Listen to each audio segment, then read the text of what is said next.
Maka-iw ka. Tara Ito? guys, kain tayo. Wala mo? Narating lang. Kain ulit anong hapunan. Yung boss ko nag-inerte. Ayaw ng ipon, ayaw ng gulay. Sarap ng gulay to. Pag mag-straight talaga masarap ulam. Pag mag-straight, itlog.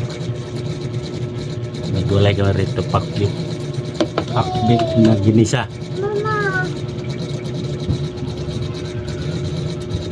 Alright, kanto.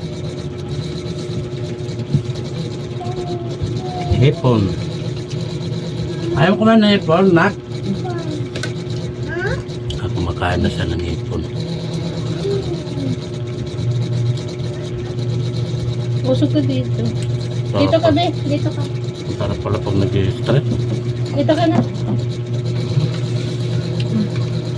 Sarap pala ng ulam. Kaya dapat yung mga asawa. Straight din kayo para masarap ang ulam. Straight ka, tapos pag nagbigay ka ng sahod, kulang. Dito yun. Kulang. Araw-araw pasok mo.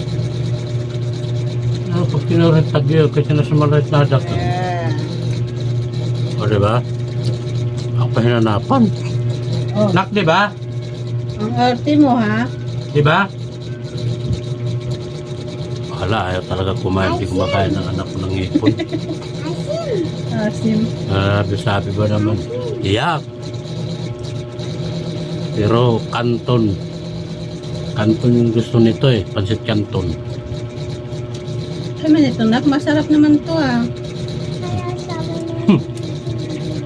Ayaw talaga ng ipon. Hindi sanay. Kung makayaw ka, ha? Hindi kakain ng manok na adobo. Tinabaw. Kakain siya ng manok yung fried chicken sa Jollibee. Ba, Jollibee? Sinong talo kanina sa bingo?